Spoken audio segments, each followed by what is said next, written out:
बहुत महत्वपूर्ण है। हमारे गुरुदेव श्री श्री 1008 स्वामी हरिहर जी महाराज, जिन्होंने 18 वर्ष की आयु से अन्न जल नमक का त्याग कर दिया, सुभाष चंद्र बोस के साथ में रहे, इस भारत को आजाद कराया। उनके श्री चरणों में आए हुए मुझे लगभग 70 वर्ष हो चुके हैं। इस देवी को भी लगभग 36-37 वर्ष हो चुके हैं। छोटी सी अवस्था थी, महाराज श्री ने कहा गीता कंठस्थ कर। इसने गीता कंठस्थ की।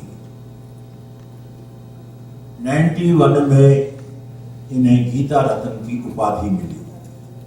जैसे डिग्रियां होती हैं ना, ऐसे डिग्री हुई। उस समय के बाद महाराज श्री ने कहा विलोम गीता कंठस्थ करो, तुझे लंदन ले जाएंगे, लालच दिया।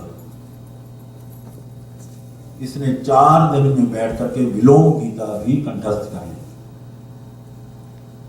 गवर्नमेंट सर्विस थी, उसका त्याग कर दिया। परिवार वालों ने, समाज वालों ने, बैंक मैनेजर ने भी कहा आप सर्विस मत छोड़ो।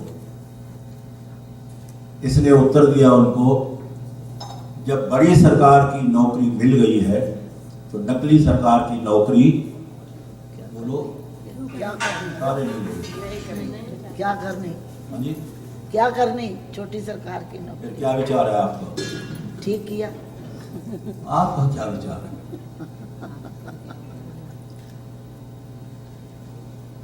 पहले हम लोग सम्मेलन में जाते थे, बहुत कम समय मिलता था।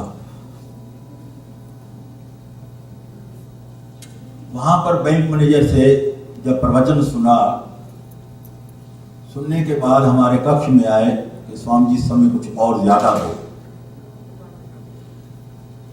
भजन कीर्तन तो कैसेट के द्वारा वैसे भी सुन लेते हैं, गा भी लेते हैं, पर प्रवचन नहीं मिलता। पहला अध्याय बहुत महत्वपूर्ण है। धृतराष्ट्र क्या है, कुंती क्या है, द्रौपदी क्या है, पांडव कौन है, भगवान श्री श्री कृष्ण के रथ के घोड़े चारों सफेद क्यों हैं, उसमें से नीला पीला काला क्यों नहीं है, और शिव पिंडी क्या है। अभी शिव पिंडी पर जल चढ़ा रहे हैं, ये बाहरी शिव पिंडी। असली शिव पिंडी क्या है जानते हैं? असली शिव पिंडी नहीं जानते। पहले उस शिव पिंडी पर दूध चढ़ता था, आज क्या चढ़ता है? जल चढ़ाते हैं। बड़ा गूढ़ रहस्य है पहले अध्याय में। और अर्जुन ने पूछा, हे केशव, हे गोविंद, हे माधव, जब आदि सृष्टि में मेरा जन्म हुआ था उस समय तो ना मेरा कोई पाप था ना कोई मेरा पुण्य था, और इस पाप के घेरे में फंसा कैसे और छूटूंगा कैसे? ये अर्जुन का प्रश्न है या हम सबका है? इसको जानने के लिए कम से कम रात के 12 बजेंगे समझाने के लिए। बोलो हम बैठने के लिए तैयार? जोर से बोलो। हम बैठने के लिए तैयार नहीं है? जोर से बोलो। अभी दोनों प्रधान जी ने कहा अभी 1:40 पर आपने मंच छोड़ देना है। हमें फुर्सत ही नहीं है। बोलो है फुर्सत? हाँ जी, फुर्सत नहीं है। मशीनी युग हो गया है। भगवान मिले या ना मिले, हमें क्या करना है भगवान को मिलकर? आए किस लिए थे?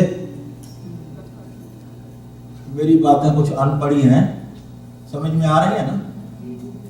हाँ जी, क्योंकि मैं अनपढ़ हूं, दाखिला लेने के लिए आया हूं। एक बात बोलो पीछे से, जोर से बोलना। भगवान को मानते हैं? ये कनाडा है। अगर भारत होता गूंज उठता। यहां तो बहुत बढ़िया बढ़िया माल खाते हैं। क्यों पुजारी जी खाते हैं ना, फिर आवाज कैसे ढीली? बोलो भगवान को मानते हैं? आवाज तो नहीं। हाँ जी, जलपान नहीं किया। अगर जलपान नहीं किया तो फिर तो आवाज बहुत बढ़िया निकलेगी। बोलो भगवान को मानते हैं? ये क्या हो गया? इसका अर्थ ये हुआ इंजेक्शन लगाना पड़ता है। बिना इंजेक्शन लगाए हम बोलने वाले, जोर से बोलो, प्रधान जी कहां चले गए? उनको कहो बैठो, कुछ बुलाया है तो सुनो। भगवान की नहीं मानते। गीता उठा के देखो, हमारे ठाकुर अर्जुन को समझाते हुए कह रहे हैं, समा शत्रु च मित्रे च तथा मान अपमानियो। हे पार्थ, ना तेरा कोई शत्रु है ना तेरा कोई मित्र है। जिसने 10 रुपए या 20 रुपए दे दिए वो मेरा मित्र, जिसने 10-20 रुपए नहीं दिए वो मेरा, जोर से बोलो, मत बोलो। इतना बोलने पर भी पाप लग गया, ध्यान रखना। क्योंकि भगवान ने कहा कहना कर्मणो गति, कर्म की गति बड़ी गहरी है, जानी नहीं जाती। जाने अनजाने पता नहीं हम दिनचर्या में क्या क्या बोल जाते हैं। जब दुख बढ़ता है फिर किसको कोसते हैं? किसको कोसते हैं? भगवान ने हमको दुख दिया, भगवान को यही पड़िए तुमको दुख देगा। हम सब भगवान के बच्चे हैं। कोई माता पिता अपने बच्चे को कोई दुख देगा? बोलो, क्या प्रभु हमें दुख देंगे? हमें भी प्रभु दुख नहीं देंगे, पर हमारा दुख हमारे कर्म के अनुसार से है। कर्मणे माधिकारस्ते मा फलेषु कदाचन।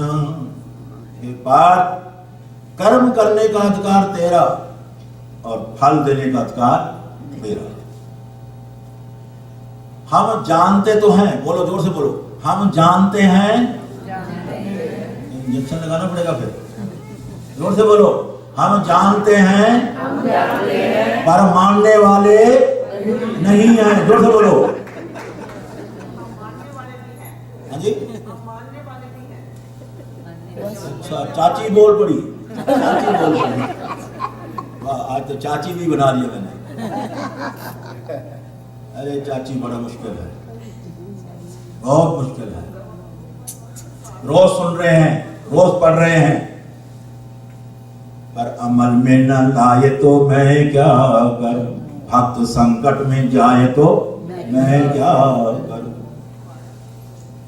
प्रभु ने कहा, हे पार्थ, मैंने ज्ञान दिया है, चाहे उसको तू अपना या ना अपना।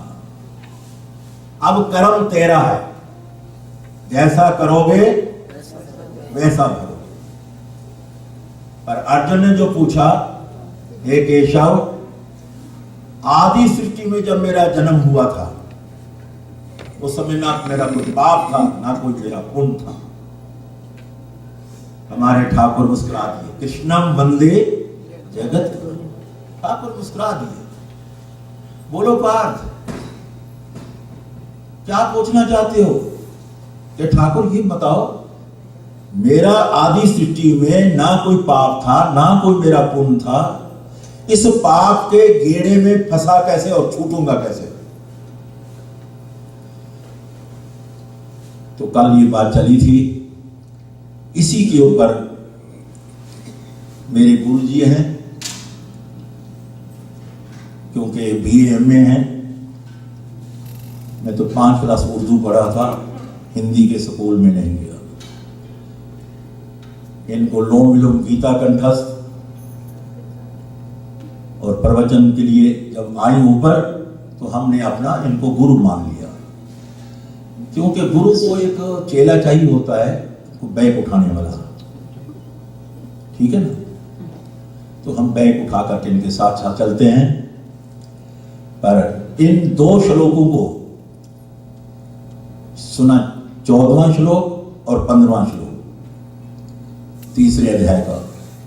यूं तो अर्जुन ने कई प्रश्न किए हैं,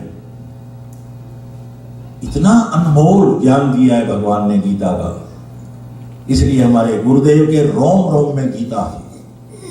जब वो सोते थे गीता चलती रहती थी, हमने देखा। वो तो उनको भारत में तो क्या, कोई कंट्री ऐसी नहीं जहां वो ना गए हो। उन्होंने हमें भी आदेश दिया, जाओ गीता का प्रचार करो। कपूरथला से गीता सप्ताह प्रारंभ किया। वो चलते चलते आज इंडिया के 170 शहर हो चुके हैं बिना टीवी आए।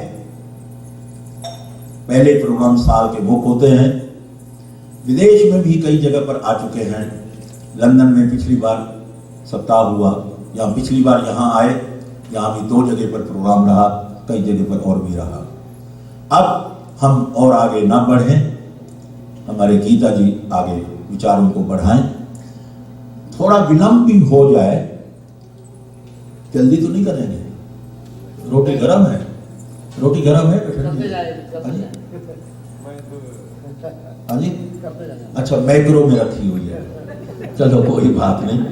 थोड़ा विलंब भी हो जाए, पता नहीं फिर मिलन हो या ना हो। बोल श्री कृष्ण चंद्र भगवान की जय। जय श्री कृष्ण, जय श्री कृष्ण, जय श्री कृष्ण। तबला मास्टर। ओ डमरू जी, प्रसाद जी। बोल श्री बांके बिहारी लाल की जय। श्री सतगुरुदेव महाराज की जय। श्री गीता माता की जय। जय जय श्री राधे, जय जय श्री राधे, जय जय श्री राधे श्याम। अखंड मंडलाकारं व्याप्तं येन चराचरम् तत्पदं दर्शितं येन तस्मै श्री गुरुवे नमः। नमः कमलनाभाय, नमस्ते जलशायिने, नमस्ते केशवानंत वासुदेव नमो नमः। वासुदेव नमो नमः। नमो नमः।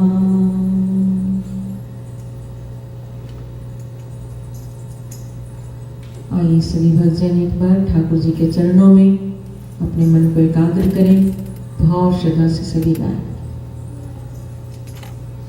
कृष्ण गोविंद कृष्ण गोविंद माधव मुरारी कहूँ। कृष्ण गोविंद माधव मुरारी कहूँ, तेरे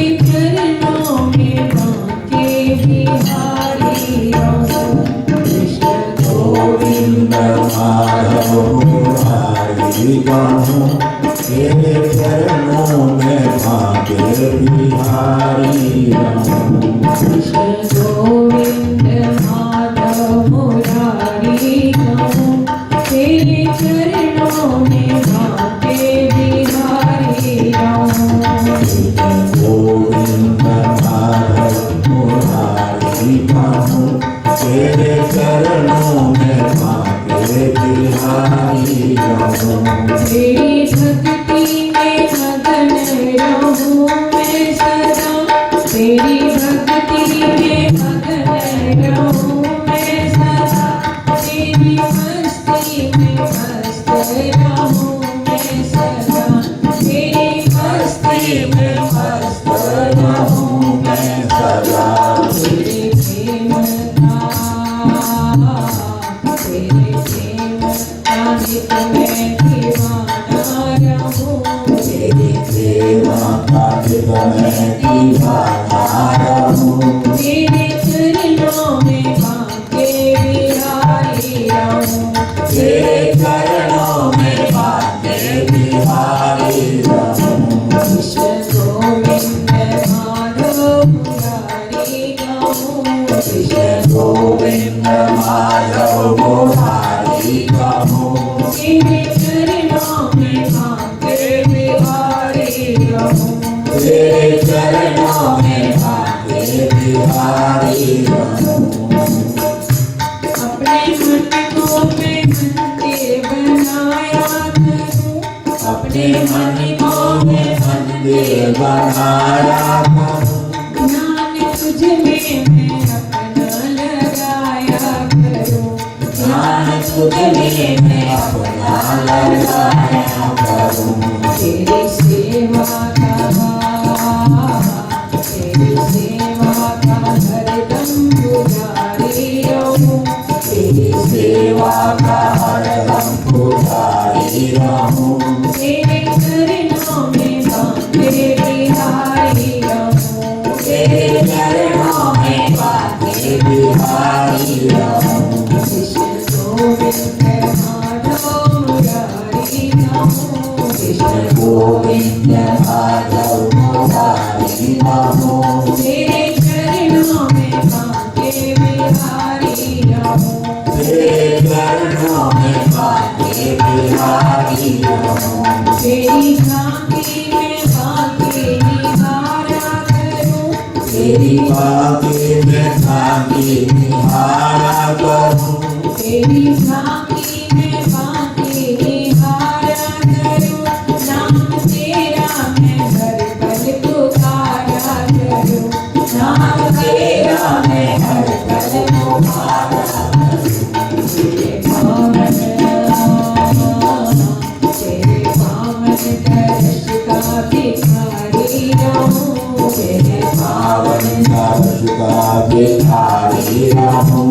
तेरे चरणों में भाग्य बिहारी रहूं, तेरे चरणों में भाग्य बिहारी रहूं। कृष्ण गोविंद माधव मुरारी कहूँ, कृष्ण गोविंद माधव मुरारी कहूं, तेरे चरणों में भाग्य बिहारी रहूं, तेरे चरणों में भाग्य बिहारी रहूं। तेरे चरणों में भाग्य बिहारी रहूं, तेरे चरणों में भाग्य बिहारी रहूं। तेरे चरणों में भाग्य बिहारी रहूं। बोलो बांके बिहारी लाल की जय श्री कृष्ण। थोड़ा सा और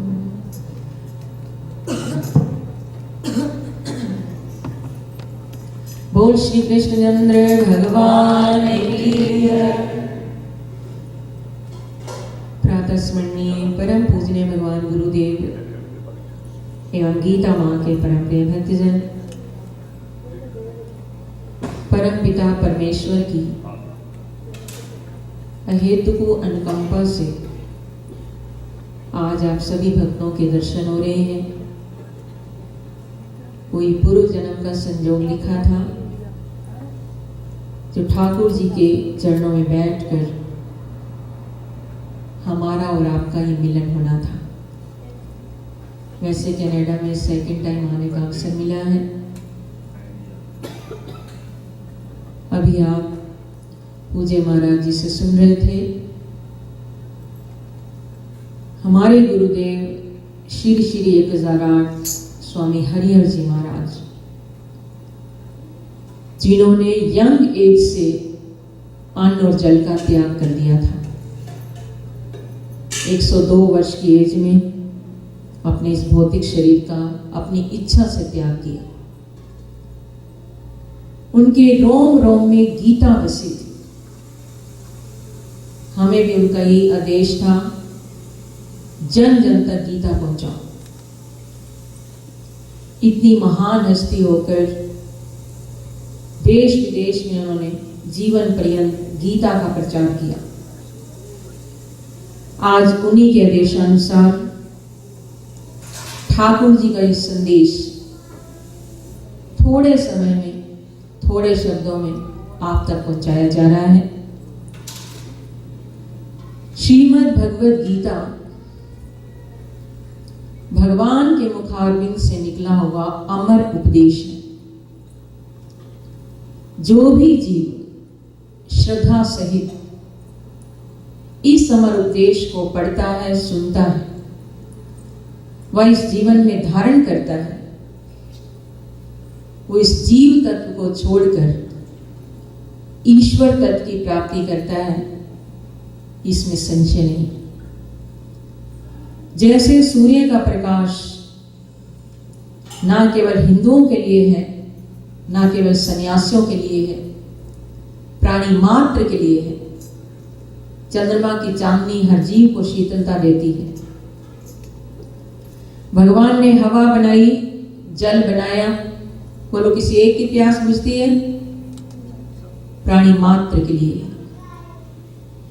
तो इसी तरह, बल्कि इससे भी बढ़कर गीता का ज्ञान ना केवल सन्यासियों के लिए है, ना केवल हिंदुओं के लिए है, बल्कि प्राणी मात्र के लिए है। कितने भक्त हैं जो गीता का पाठ करते हैं? Hands up. 50%। बाकी सब, ये तो हमारा सनातन शास्त्र है। इसकी महिमा का वर्णन करने लगे तो कई दिन चले, कई घंटे नहीं, कई दिन, बरसों भी चर्चा होती रहे, तब भी समाप्त होने वाली नहीं। हमारे गुरुदेव कहा करते थे कि धरती के कण बेशक कोई गिन ले, आकाश के तारों की गिनती की जा सकती है, सागर की लहरों को कोई काउंट कर ले, पर गीता का ज्ञान तो इतना अनलिमिटेड है, इस ज्ञान का कोई पारावार पा ही नहीं सकता। ये ज्ञान का सागर है। जिस गीता की जरूरत हर जीव को अंत समय में भी पढ़नी है, जब जीव का अंत समय आता है, क्या सुनाते हैं उसको? गीता का। वैसे तुम्हारे 3 शास्त्र मुख्य हैं, श्रीमद् भागवत महापुराण, भागवत सप्ताह तो आप सुनते ही रहते हैं, टीवी पर भी प्रचार हो रहा है, और रामायण देख लो, रामचरितमानस, गीता, श्रीमद् भगवत गीता।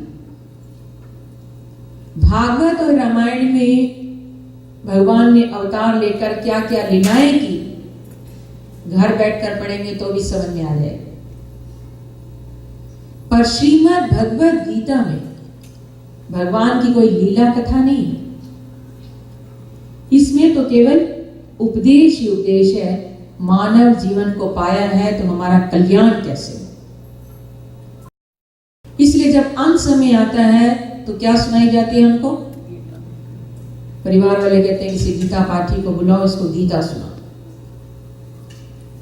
तो अंत समय कब होगा, कैसे होगा, कहां पर होगा, ये तो कोई जानता नहीं। गीता सुन पाएंगे या नहीं सुन पाएंगे, श्योर तो नहीं है। इसीलिए भगवान वेद व्यास जी ने कहा, जो जीते जी गीता पढ़ते हैं और सुनते हैं, उनका इस लोक में भी कल्याण होता है और परलोक में भी कल्याण हो जाता है।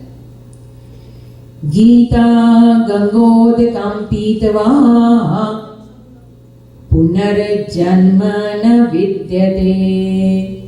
गीता गंगा है। एक गंगा वो है जो भगवान के चरणों का धोवन है, तो हरिद्वार में बह रही है। बोलो आप इतनी दूर इस कंट्री में बैठकर हरिद्वार जा सकते हैं रोज? वंस ए ईयर, साल में एक बार भी कोई बिरले ही जाते हैं जो इंडिया जाएंगे, वो भी वहां जाएं या ना जाएं। और उस गंगा में गोता लगाने वाला अपना उद्धार करता है। गंगा माँ पापों का हरण करती है, पर वहां जाने के लिए पैसा चाहिए, समय चाहिए, छुट्टी चाहिए, ठीक है। पर गीता ऐसी गंगा है, मुख पद्मार्दिनी श्रिता, जो भगवान के मुख से निकले। और इस गंगा में डुबकी लगाने के लिए कहीं जाने की जरूरत नहीं। आप चाहो तो ये गंगा घर घर में बह सकती है। शायद घर में गीता तो सबके होती है, पढ़े या ना पढ़े वो और बात है, पर गीता रखते हैं। तो इस गंगा में डुबकी लगाने वाला गीता गंगोदकं पीत्वा पुनर्जन्म न विद्यते। एक बार गोता लगा लिया, यानी गीता का पाठ श्रद्धा से नित्य प्रति करना शुरू कर दे, दोबारा जन्म हो गए। जहां ये गीता शास्त्र होता है या गीता का पाठ होता है या गीता आप सुन रहे हैं, थोड़ी सी महिमा और सुन ले, फिर आपको कर्म की व्याख्या सुनाते हैं। भगवान वेद व्यास जी ने कहा, गीताया शास्त्रम यत्र गीता पाठेन च वर्तते तत्र सर्वाणि तीर्थानि प्रयागादीनि भूतले। गीताया शास्त्रम यत्र, यत्र कहते हैं जहां पर, जहां पर ये गीता शास्त्र विराजमान होता है या गीता पाठेन च वर्तते, गीता पढ़ी जाती है या सुनी जाती है, लाभ क्या है? बोले तत्र सर्वाणि तीर्थानि, तत्र कहते हैं वहां पर, सर्वाणि कहते हैं संपूर्ण। सारे तीर्थ कितने हैं? और वो भी भारतवर्ष में सारे। हमारे हिंदू शास्त्र में 68,000 68,000 तीर्थों का वर्णन है। बोलो सभी तीर्थ कर सकते हैं आप? सारा जीवन लगे रहे तब भी नहीं कर सकते। तो जहां गीता का पाठ होता है, गीता सुनी जाती है या घर में गीता विराजमान है, वहां सारे तीर्थ आकर विराजमान हो जाते हैं।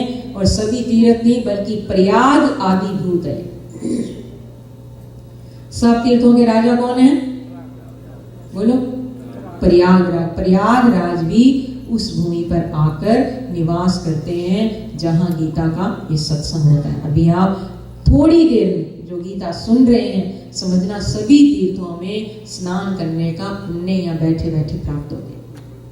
बोलो सस्ता सौदा है कि मुश्किल है? महंगा तो नहीं।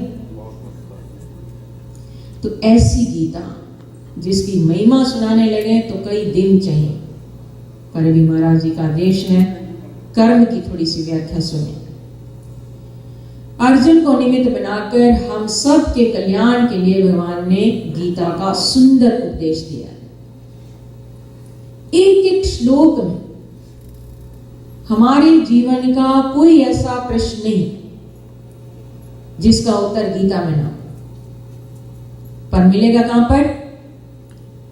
जैसे इस हारमोनियम में 7 ही स्वर होते हैं और इन 7 स्वरों से दुनिया भर का कोई गीत निकालो, पर कौन निकालेगा? आप सभी निकाल सकते हैं,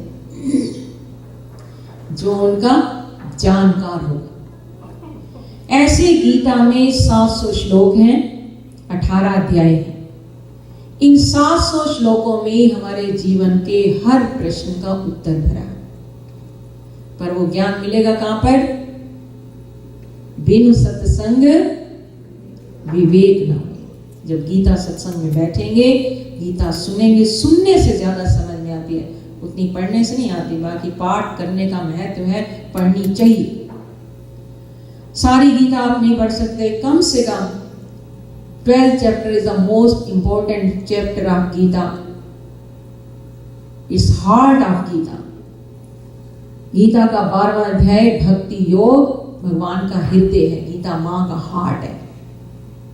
और 3 मिनट्स में पाठ होता है। सबसे छोटा अध्याय है, तो 12वां अध्याय तो रोज पढ़ना ही चाहिए। ठीक है। तो अर्जुन ने भगवान से बहुत सुंदर प्रश्न किया कि जब मैं पहली बार सृष्टि में आया, उस समय तो मेरा कोई कर्म नहीं था, क्योंकि अभी तो संचित कर्म होंगे, कई जन्मों के कर्म, जिस कर्म के कारण मुझे कुरुक्षेत्र की भूमि पर खड़ा होना पड़ा और अपनों के साथ युद्ध करने के लिए आप मुझे प्रेरित कर रही हैं। पर जब मैं पहली बार सृष्टि में आया, जब मेरा कोई कर्म नहीं था, मुझे कृपा करके ये बता दीजिए कि मेरा जन्म पहले हुआ या मेरे कर्म का जन्म पहले? गहना कर्मणो गति, कर्म की गति बड़ी गहन है।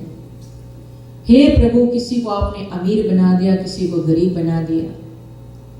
कोई ऐसी गाड़ी में घूम रहा है, और इंडिया में देखो, यहाँ तो रिक्शा नहीं है, कोई 18-18 घंटे रिक्शा चला रहा। किसके लिए? पेट पूर्ति के लिए। एक ही माता पिता के घर में 4 बच्चों ने जन्म लिया, 3 लड़कियां हैं, उनका वर ढूंढा, घर ढूंढा। एक जाति है लाखों में खेलती है, दूसरी जाति है 10 घरों के बर्तन साफ करती है, काम करती है, तब भी पेट पूर्ति नहीं।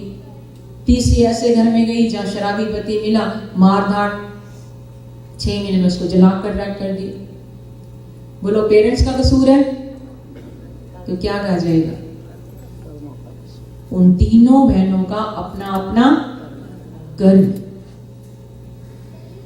तो अर्जुन ने भगवान से कहा, किसी को अपना इतना सुंदर बना दिया प्रभु, उसको देखते ही रहो,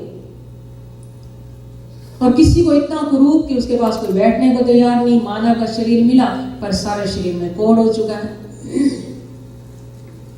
ये तो आपने अन्याय किया। तो बोलो, भगवान अन्याय करते हैं? भगवान कभी किसी के साथ अन्याय नहीं करते। दंडो दम्यतामस्मि नीति रश्मि जिगीषता। 10वें अध्याय में भगवान ने कहा, मैं न्यायाधीश हूं, मैं सबका न्याय करता हूं। तो फिर ये सुंदरता, ये पद प्रतिष्ठा, ये सब डिफरेंस क्यों? अमीरी गरीबी, राजा रंग, किसी को राजा बनाया, किसी को रंग। तो भगवान ने कहा, ये अमीरी, ये गरीबी, ये पद, ये प्रतिष्ठा, ये विद्या, ये ज्ञान, ये सुंदरता, और यहां तक कि स्त्री व पुरुष का जन्म मैं हर जीव को उसके कर्म के अकॉर्डिंग देता हूं। And you sow so shall you reap. जैसा करोगे वैसा भरोगे। भगवान किसी के साथ अन्याय नहीं करते। तो अर्जुन ने पूछा, प्रभु कृपा करके मुझे ये बता दीजिए, ये मानव कर्म के गेड़े में फंसा कैसे? ये कर्म आया कहां से है? बोलो, अर्जुन का प्रश्न है या हम सबका है? कभी सोचा है, विचार किया? हाँ, दूसरे की गाड़ी को हम देखते हैं, हम तो बहुत अच्छा करते हैं, दान पुण्य करते हैं, पूजा पाठ करते हैं, सत्संग करते हैं, संतों की सेवा करते हैं, फिर भी आए दिन संकट, कोई प्रॉब्लम क्रिएट हो जाती। और हमारे जो फ्रेंड्स हैं, जो पड़ोसी हैं, वो तो गलत काम करते हैं, फिर भी सुखी हैं। ये तो हम देखते हैं ना। पर ध्यान देना, इदम शरीरम ओम दिया क्षेत्र मित्या विधीयते। 13वें अध्याय में तो भगवान ने क्षेत्र क्षेत्र के विभाग योग का, ये शरीर एक खेत, जैसे किसान बाहर के खेत में जैसा बीज बोता है, बोलो फसल वैसी मिलती है या अलग मिलती है? आम बोएगा तो आम मिलेगी। आम ही काटेगा, गेहूं बोएगा तो गेहूं ही काटेगा, और बबूल बोया तो बबूल ही काटेगा। तो हमारा ये शरीर भी एक खेत है। उस बाहर के किसान की खेती फिर भी खराब हो सकती है, वर्षा समय पे नहीं हुई, सूर्य की गर्मी नहीं मिली, बड़े सुरक्षा करता है अपने खेत की, फिर भी फसल खराब हो जाती है कई बार। पर ये खेत ऐसा है, इदम शरीरम कौन्तेय क्षेत्रमित्या विद्यते। इस शरीर रूपी खेत में एक बार जैसा बीज बो दिया, बीज कौन सा है? पाप पुण्य दो बीज है, रामायण में लिखा, रामचरितमानस, पाप पुण्य दो बीज। जैसा बीज बोएंगे कर्म रूपी बीज, नेहा भी क्रम नाशो अस्ति प्रत्यवायो न विद्यते। दूसरे अध्याय में भगवान ने कहा उसका प्रतिफल कभी होता है। इस खेत की फसल कभी उल्टा फल नहीं देगी। पाप रूपी बीज बोएंगे तो फसल क्या मिलेगी? दुख, डिप्रेशन, टेंशन, प्रॉब्लम्स, चिंताएं, ये पाप रूपी बीज की फसल है। और पुण्य रूपी बीज बोएंगे तो सुख ही सुख, आनंद मिलेगा, खुशियां ही खुशियां मिलेंगी, मंगल ही मंगल होगा। तो बोलो कैसा बीज बोना चाहिए? बोलो, पुण्य। बोलिए भाई, नहीं तो बोलो राधे राधे, बोलो राधे राधे, छुट्टी दिला दे। तो बोलो कैसा बीज बोना चाहिए? पुण्य का। देखो सब ज्ञानी बैठे हैं, ये हम सब जानते हैं कि हमें पुण्य रूपी बीज इसमें बोना चाहिए, फिर भी दूसरे का मन दुखाते हैं, क्रोध करते हैं, गाली देते हैं, तो पाप हुआ ना। फिर दुखी होंगे कि सुखी होंगे? बोलो, फिर तो पाप की सजा दुखी मिलेगी। तो अर्जुन ये हम सब के लिए पूछ रहे हैं कि आखिर ये कर्म का बखेड़ा आया कहां से है? ये पाप और पुण्य का खाता कैसे जीव ने खोला जिसके कारण सुख दुख मिलता है? तो तीसरे अध्याय के 14वें और 15वें श्लोक में, 14 and 15 वर्स ऑफ चैप्टर 3 इन गीता, भगवान अर्जुन के प्रश्न का उत्तर दे रहे हैं। लंबी व्याख्या है, पर घड़ी को देखते हुए थोड़े शब्दों में सुन लें। अनाथ भवन्ति भूतानि पर्जन्यादन संभवा, यज्ञात् भवति पर्जन्यो यज्ञा कर्म समुद्भवा। कर्म पैदा कहां से हुआ? उसके मूल को पहचान। कैसे? बोले अनाद भवन्ति भूतानि। अनाद कहते हैं अन्न, भवन्ति कहते हैं पैदा होते हैं, भूतानि कहते हैं ये सब प्राणी। संसार में जितने भी प्राणी हैं अन्न से पैदा होते हैं। गहरा विषय है, पर हम इतना समझ लें कि अन्न के बिना 4 दिन 6 दिन 10 दिन अन्न ना खाएं, वीकनेस आ जाए। अन्न देवता हम सब के शरीरों की पुष्टि करते हैं। पर आज तो बड़े दुख की बात है, यहां भी है, इंडिया में भी होने लगा है, अन्न को हम वेस्ट कर रहे हैं, निरादर कर रहे हैं अन्न देवता का। छोड़ देते हैं ना जूठा उठा, कहां जाता है? सीवर लाइन में जाता है। बोलो अन्न देवता प्रसन्न होंगे कि रुष्ट होंगे? हम सबके पिता हैं अन्न देवता, हम सबकी पुष्टि अन्न देवता से होती है। तो अर्जुन ने पूछा, प्रभु अन्न के पिता कौन है? अन्न का भी तो कोई पिता होना चाहिए ना। तो भगवान ने कहा पर्जन्यादन संभवा। पर्जन्य कहते हैं वर्षा। जल ना हो, वर्षा ना हो, तो बोलो अन्न पैदा हो सकता है? बोलो नहीं। तो अन्न पैदा होता है वर्षा जल से, वर्षा से। अन्न के पिता कौन हुए? वर्षा थोड़ा थोड़ा आपको बोलना पड़ेगा। वर्षा वर्षा अन्न के पिता कौन हुए? जल। अब अर्जुन ने पूछा जल कहां से पैदा होता है? जल का भी तो कोई पिता होना चाहिए। तो प्रभु बोले यज्ञात् भवति पर्जन्यो, जल पैदा होता है यज्ञ से। किससे होता है? यज्ञ से। पहले बहुत बड़े बड़े यज्ञ होते थे, राजसूय यज्ञ, अश्वमेध यज्ञ। आज भी हम गीता यज्ञ करते हैं, संपूर्ण गीता यज्ञ करते हैं। कहीं 18 हवन कुंड बनते हैं, कहीं 108 हवन कुंड बनते हैं। यहाँ भी होते रहते हैं यज्ञ। तो उस यज्ञ को करने से देवी देवताओं को उनका अंश मिलता है, तब वो प्रसन्न होकर वर्षा करते हैं। तो जल कहां से पैदा होता है? यज्ञ से। जल के पिता कौन हुए? यज्ञ। अब अर्जुन ने पूछा प्रभु यज्ञ कहां से पैदा होता है? यज्ञ का भी तो कोई पिता होना चाहिए। तो प्रभु बोले यज्ञ कर्म समुद्भवा, यज्ञ पैदा होता है कर्म से। गीता में चौथे अध्याय में 12 प्रकार के यज्ञ बताए। हम तो केवल एक यज्ञ समझते हैं ना, जो अग्नि जलाकर हवन किया वो यज्ञ हो गया, पर 12 प्रकार के यज्ञ हैं। ये द्रव्य यज्ञ है। और किसी दीन दुखी की आप सेवा करते हैं, वो भी एक यज्ञ है।